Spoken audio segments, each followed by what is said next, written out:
मेरा छोड़ दे दुपट्टा नंदलाल सवेरे दही लेके आऊंगी। मेरा छोड़ दे दुपट्टा नंदलाल सवेरे दही लेके आऊंगी।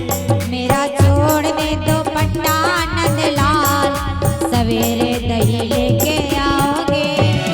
छोड़ दे दुपट्टा नंदलाल सवेरे दही लेके आऊंगी। सवेरे दही लेके आऊंगी। सवेरे दही लेके आऊंगी। सवेरे दही लेके आऊंगी। सवेरे दही लेके आऊंगी। मेरा छोड़ दे दुपट्टा नंदलाल सवेरे दही लेके आऊंगी। मेरा छोड़ दे दुपट्टा नंदलाल सवेरे दही लेके आऊंगी। जय हो।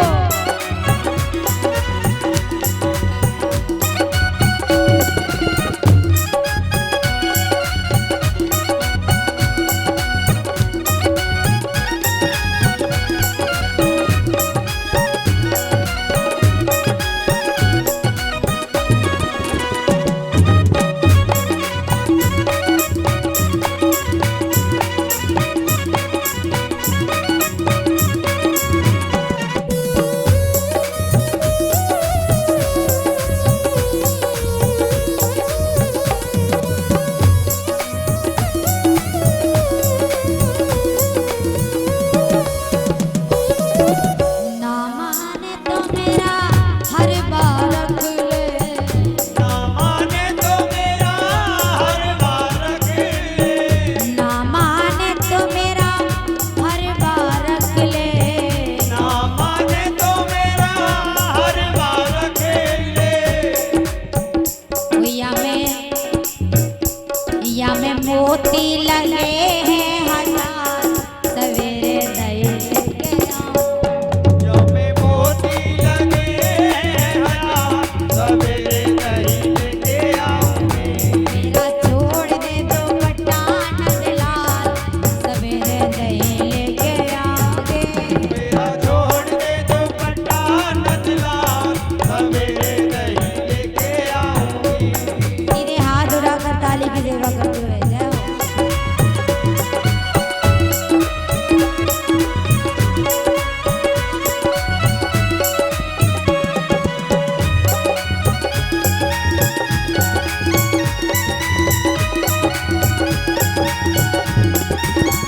बोले कृष्ण कन्हैया लाल की।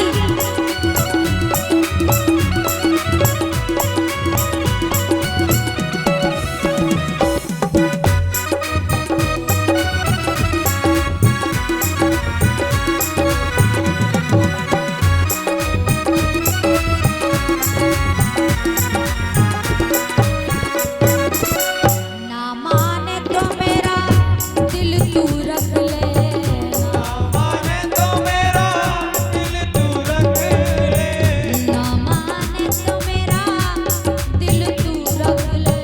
ना माने तो मेरा दिल तू रख ले। और प्यारे इस दिल में कौन बैठा है? इसमें बैठे भैया में बैठे बिहारी लाल सवेरे दही लेके आऊं। मैं बैठे बिहारी लाल सवेरे दही लेके आऊंगी।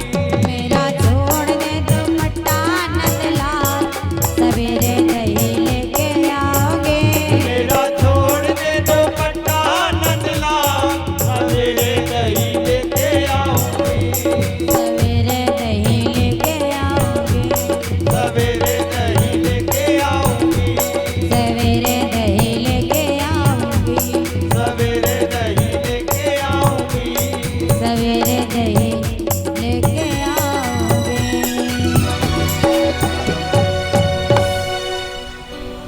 बोली श्री वृंदावन बिहारी लाल की। बोली श्री राधा रानी सरकार की।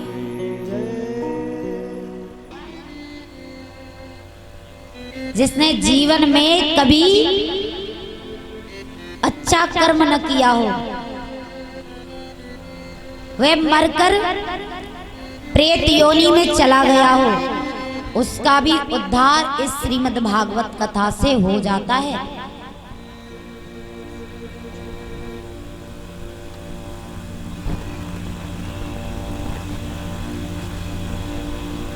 ये जीव चिंता ज्यादा करता है, परमात्मा का चिंतन कम करता है। अपने जीवन में चिंता को घटाओ और चिंतन को बढ़ाओ। कोई काम करो, परमात्मा का चिंतन करो, इस जगत की चिंता को छोड़ दो।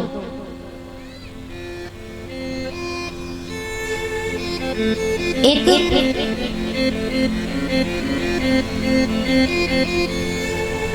तुंगभद्रा तटे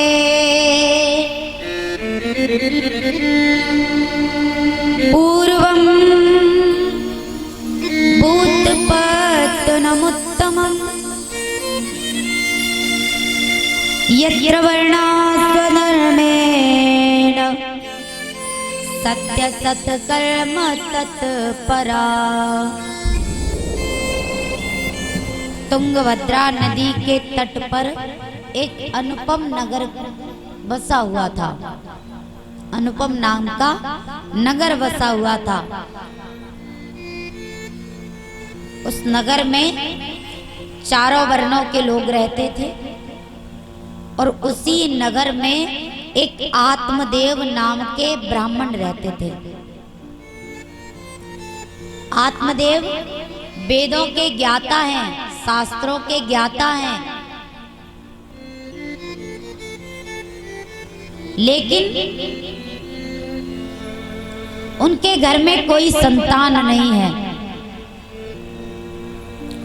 घर में कोई संतान नहीं, इसी कारण उनके घर में एक तुलसी का बिरवा था। वह कभी हरा भरा नहीं होता था। जब घर में ऐसी कोई घटना होती है, ऐसा कोई चांस आता है ना, तो बाहर वाले बातें बनाना प्रारंभ कर देते हैं। अरे इतने दिन हो गए उनकी शादी को, अभी तक कोई संतान नहीं है। घर में कोई बेटा या बेटी का जन्म नहीं हुआ है। लोग आने लगे उनके घर में, बातें करने लगे तरह तरह की। कहते हैं महाराज आपके घर में ये तुलसी का बिरवा है, ये मैं देख रहा हूं कई वर्षों से, ये हर समय सूखा रहता है, का जल तो रोजाना देता हूं, क्या करूं।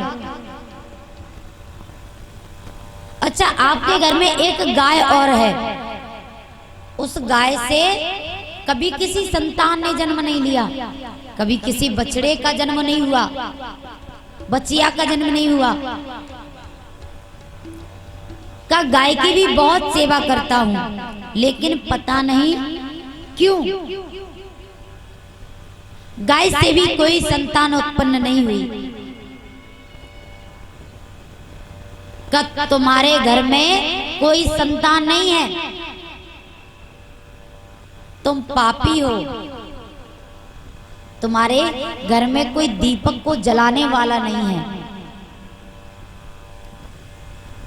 तुम्हारा कोई वंश चलाने वाला नहीं है, तुम्हारा नाम चलाने वाला नहीं है, इसीलिए तुम्हारे घर में ये तुलसी का पौधा कभी हरा भरा नहीं होता। गाय से भी किसी बछड़े बछड़ी का जन्म नहीं हुआ, तुम पापी हो। लोग बहुत सारे उनको ताने देने लगे।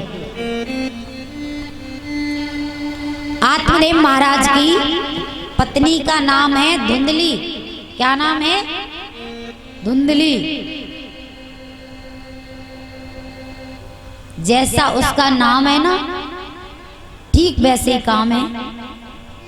6-6 महीने तक स्नान नहीं करती है माताओं।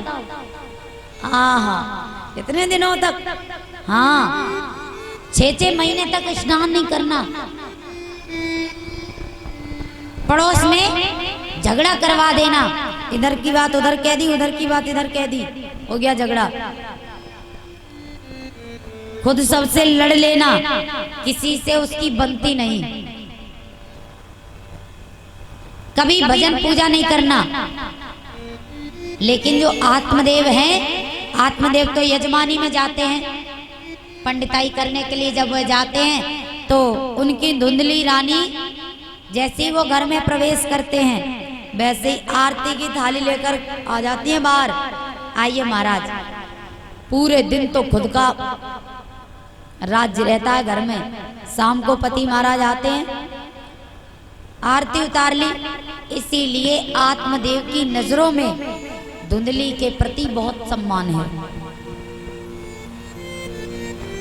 क्योंकि पति से सिर्फ दिखावा करती है। ऐसे पतिव्रता बनती है जैसे माता सती के बाद इन्हीं का नंबर है, लेकिन बहुत कुकर्म करती है। एक दिन आत्मदेव महाराज अपनी पत्नी से कहते हैं, देखो मैं तीर्थ यात्रा करने जा रहा हूं और हमारे ये ठाकुर जी महाराज हैं, इनको तुम स्नान कराना, पूजा पाठ करना, भोग लगाना, तब स्वयं भोजन पाना। ठीक है महाराज। आत्मदेव तो चले गए, धुंधली घर रह जाती है। धुंधली सेवा करने लगी ठाकुर जी की।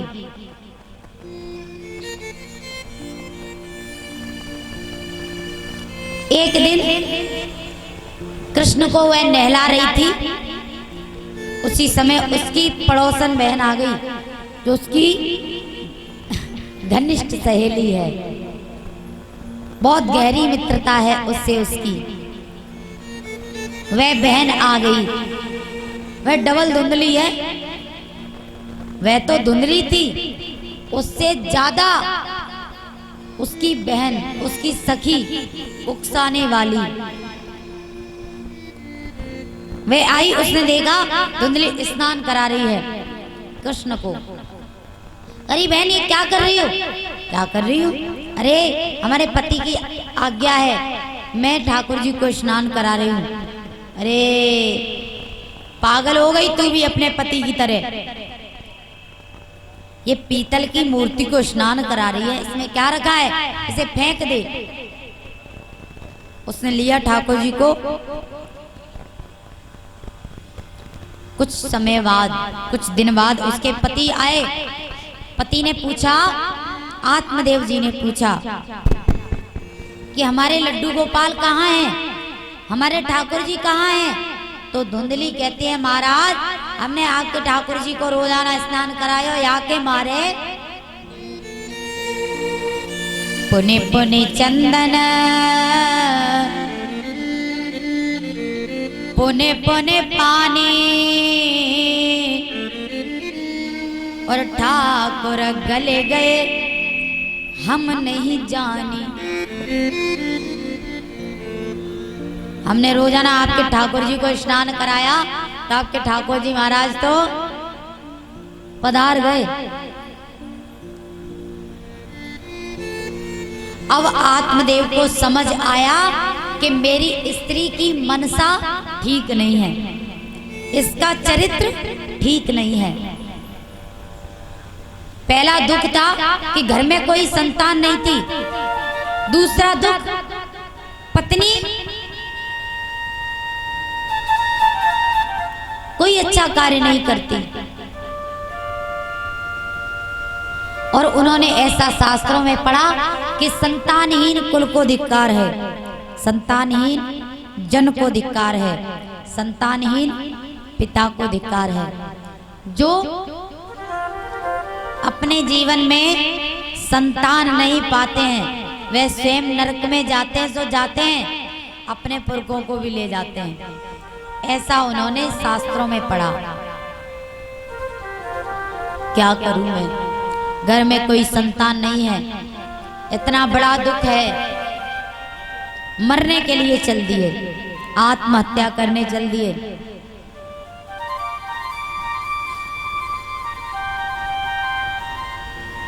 वन में पहुंचे, वन में जाकर आत्मदेव जी आत्महत्या करना चाहते हैं, तब तक वहां पर एक संत जन आ गए। उन्होंने कहा, आपको क्या दुख है? आप अपने प्राण क्यों त्याग देना चाहते हो? कहा, मेरे घर में कोई संतान नहीं है, ये सबसे बड़ा दुख है। और मैंने सुना है कि जिनके घर में संतान नहीं होती है वे नरक में जाते हैं, स्वयं जाते सो जाते हैं, अपने पूर्वजों को भी ले जाते हैं। इसलिए मैं इस वन में मरने आया हूं।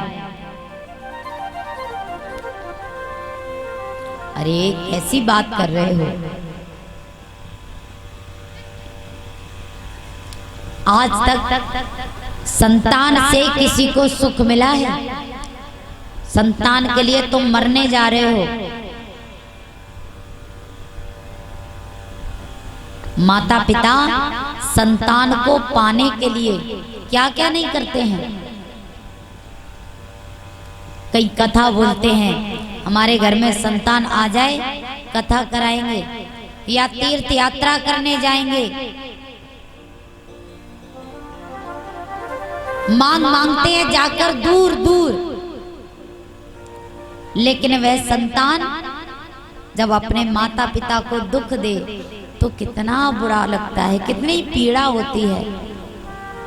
कि जिस संतान को पाने के लिए दिन रात एक कर दिया, वह संतान अपने पिता से कहती, आप चुपचाप बैठो, आप कुछ नहीं जानते हो, मैं सब कुछ जानता हूं।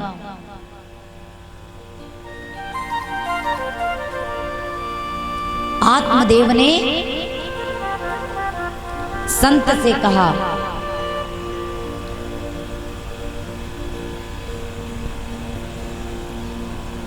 अगर आपकी आज्ञा हो जाए, आपकी कृपा हो जाए तो मेरे घर में संतान आ जाएगी।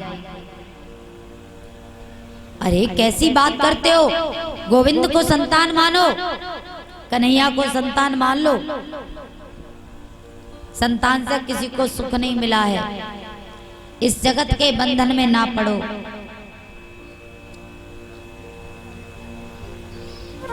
पैरों में गिर पड़े तो संत ने एक फल दिया, ये फल अपनी पत्नी को खिला देना। फल को लेकर महाराज आत्मदेव घर आए। महाराज आत्मदेव ने वह फल अपनी पत्नी को दे दिया। अब वह पत्नी, उसने सुना ये फल मैंने खा लिया तो मैं गर्भवती हो जाऊंगी। फल को ले लिया, रख दिया। पति महाराज चले गए तो उसने अपनी उसी बहन को बुलाया, पड़ोसन को। पड़ोसन आपका कभी भला नहीं चाहेगी। आप सोचो, हमारी बहुत पक्की सहेली हैं, रो रो के आपसे सब पूछ लेंगी और आपके ही दुश्मन को जाकर सब बता देंगी। ऐसा होता है। इसलिए अपने घर की बात घर में ही रखें, बाहर न कहें। बाहर वाले आपका दुख बांटेंगे नहीं, आपका दुख बढ़ाएंगे।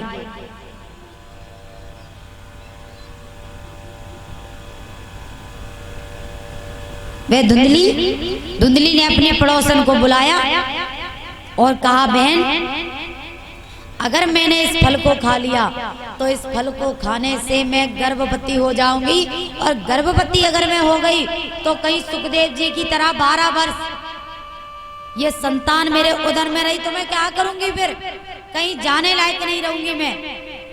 और कई दिन अगर गांव में आग लग गई, मेरा उधर बड़ा होगा, सब लोग तो भाग जाएंगे, मैं रह जाऊंगी, मैं जल जाऊंगी।